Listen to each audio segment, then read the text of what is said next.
مظلوم مرد۔ آج تک خواتین نے ہمیشہ مردوں کا ایک ہی روپ دیکھا ہے، ظالم مرد، اور اسی ایک روپ کی وجہ سے کہا جاتا ہے یہ مردوں کا معاشرہ ہے۔ وہ مرد کی شخصیت کا ظاہری روپ ہے جس میں عورت ہمیشہ مظلوم ہی ہوتی ہے۔ آج میں کوشش کرتا ہوں مرد کے ایک مخفی دوسرے روپ پر روشنی ڈالوں جس کا تجربہ صرف مرد ذات ہی کر رہے ہیں۔ خواتین کو مردوں کے وہ دکھ یا قربانیاں معلوم نہیں۔ سب سے پہلے مرد کے لیے مشکل ترین کام کما کر گھر کا خرچہ اٹھانا ہے۔ غور کیا جائے تو مرد تو بنا ہی صرف کمانے کے لیے ہے۔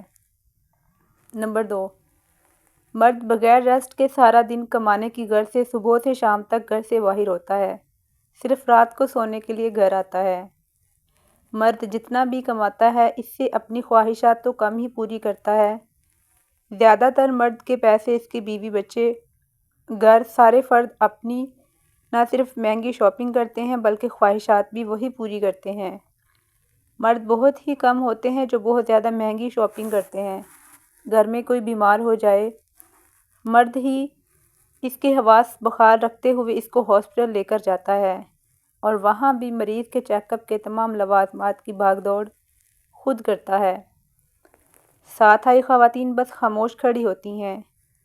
گھر میں خدا نخواستہ کسی بہن بیٹی کو طلاق ہو جائے تو مرد ہی اس کے اخراجات اٹھاتا ہے، اور فریقے دوم لڑائی جھگڑوں بدمعاشی پر اتر جائیں تو عدالتوں کے چکر ان سے لڑائیاں مرد ہی لڑتا ہے۔ خدا نخواستہ اگر کسی لڑکی کو لڑکا تنگ کرے تو اس بہن بیٹی کی عزت کا دفاع بھی مرد ہی کرتا ہے اور اس سے مقابلہ بھی وہی مرد کرتا ہے، اس کی عزت کا دفاع کرتا ہے۔ شاپنگ پر جانا ہو، عورتیں بچے خوب خوش ہو کر شاپنگ کرتے ہیں اور مرد ایز اے ڈرائیور ان کو نہ صرف لے کر جاتا ہے بلکہ پیسہ بھی سب دیتا ہے۔ راستے میں گاڑی خراب ہو جائے، عورتیں ایک سائڈ پر سج کر کھڑی ہو جاتی ہیں۔ اس موٹر بائیک کو ٹھیک کرنے کی کوشش میں مرد ہی کر رہا ہوتا ہے، یا گاڑی کو دھکا لگوانے، میکینک کو کال کرنے کی کوشش، اس سب پروسیس کو مرد ہی جھیلتا ہے۔ لوکل گاڑیوں میں سفر ہو تو مرد خود کھڑا ہو کر سفر کرتا ہے اور عزت کے طور پر خاتون کو اپنی جگہ پر بٹھا دیتا ہے۔ بل جمع کرنے ہوں، لمبی لائنوں میں مرد ہی کھڑا ہوتا ہے۔ عورتیں گھر میں بیٹھی اپنے کام کر رہی ہوتی ہیں یا بل جمع کرانے والی عورتوں کا پہلے بل جمع کرایا جاتا ہے۔ کہیں سفر پر جاتے ہوئے راستہ بھول جائیں تو مردوں کو مردوں سے پوچھنا پڑتا ہے کہ یہ راستہ کہاں جاتا ہے، فلاں جگہ کون سا روڈ جائے گا۔ بہن بیٹی کا رشتہ کرنا ہو تو اس رشتہ والوں کی ساری انکوائری کرنے میں مدد ہی پھرتا ہے۔ شادی کا فنکشن ہو، تقریبات کی تمام بکنگ مرد ہی کرتا ہے۔ پھر کھانا اچھا بنے یا نہ بنے تو وہ بے عزتی بھی اس مرد کے حصے میں آتی ہے۔ لڑکی کے جہیز کی شاپنگ مرد ہی کرتا ہے۔ پھر بیٹی کو تانے بھی مرد کے نام سے ہی ملتے ہیں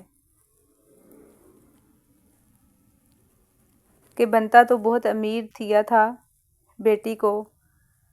مرد کو ہزار غم ہوں وہ جگہ جگہ ہر کسی کو نہیں بتا سکتا کہ وہ کس ذہنی اذیت سے گزر رہا ہے، حتیٰ کہ بیشتر مرد بیوی کو بھی اپنا دکھ نہیں بتاتے اور اندر ہی اندر گھلتے رہتے ہیں۔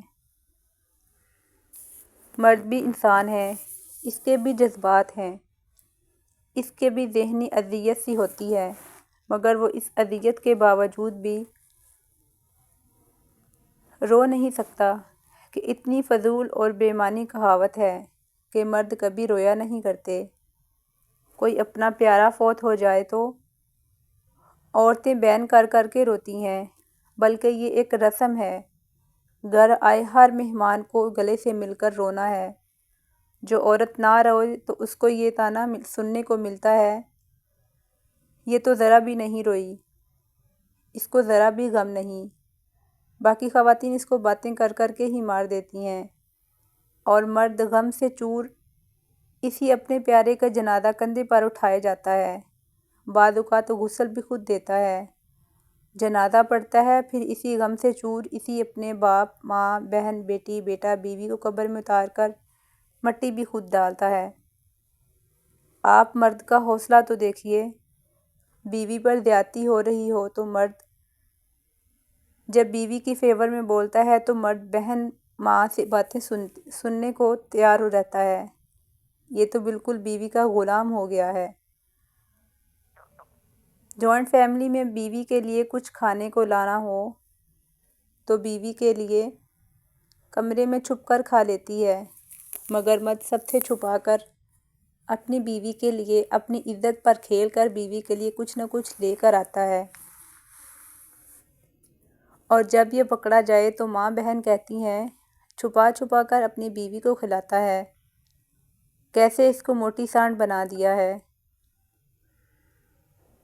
مرد اگر سچی محبت کر لے اور اس محبت کو نہ پا سکے تو ساری زندگی کنوارا بیٹھا رہ جاتا ہے، جبکہ لڑکی محبت کر لے تو اس کی پھر بھی شادی کی جاتی ہے اور بچے بھی ہو جاتے ہیں۔ عورتیں نقاب کر کے جتنا بھی کسی مرد کو دیکھیں نظر نہیں آتیں۔ شاطر عورت جھوٹا ہی الزام لگا دے کہ اس نے مجھے چھیڑا ہے تو تمام لوگ مرد کو جھوٹا کہتے ہیں، اس کو مار بھگائیں گے، اور عورت اندر اندر طنزیہ مسکراتی ہی رہے گی۔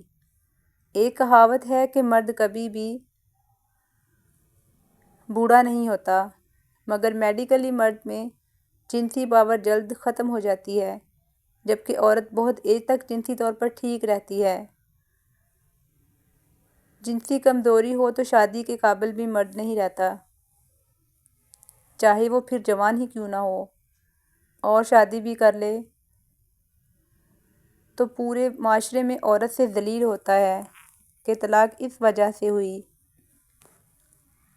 کبھی عورت کو اس کے لیے ذلالت کا سامنا نہیں کرنا پڑا۔ یہ شادی کے قابل نہیں۔ مرد کا ایک بھی مظلومیت کا پہلو یہ ہے کہ بستر پر بھی اسی نے عورت کو انٹرٹین کرنا ہے، اور نہ صرف انٹرٹین کرنا ہے بلکہ مکمل طور پر مطمئن کرنا بھی مرد کے ذمے ازدواجی رشتے میں شامل ہے۔ بہت بڑی ذمہ داری ہے۔ عورت تو بس آرام سے بستر پر سج کر لیٹ جاتی ہے، ساتھ عورت بھی دیتی ہوگی، مگر بنیادی ایفرٹ مرد کی ہی ہوتی ہے۔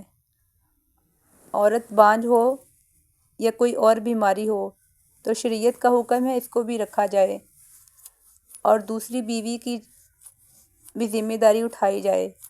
کہیں ریسٹورینٹ جانا ہو تو عورت صرف سکون سے کھاتی ہے، مرد نہ صرف کھانے کا بل پے کرتا ہے بلکہ اس کا آرڈر بھی وہی دیتا ہے۔ عورت جتنی بھی مالدار ہو مگر اس کا خرچ پھر بھی مرد کے ہی ذمے ہوتا ہے۔ مرد اگر مالدار بیوی سے پیسہ بھی لے لے تو یہ اس کی مردانگی اور غیرت کے خلاف ہے۔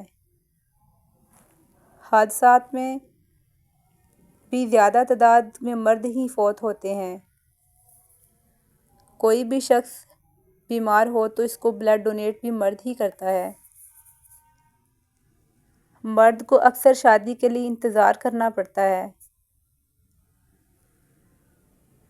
پہلے بہنوں کی شادی کرنی ہے، پھر اس کی شادی ہوگی۔ بعض اوقات مرد بہن بھائیوں کی کفالت اور ذمہ داریوں میں اتنا گھرا ہوتا ہے کہ اس کی اپنی آدھی زندگی ویسے ہی گزر جاتی ہے، اور سب کی شادیاں کر کے اپنی شادی کی باری نہیں آتی اور عمر نکل جاتی ہے، شادی نہیں ہو پاتی۔ پلیز جاتے جاتے میرے یوٹیوب چینل کو بھی سبسکرائب کرتے جائیے۔ جزاک اللہ خیر۔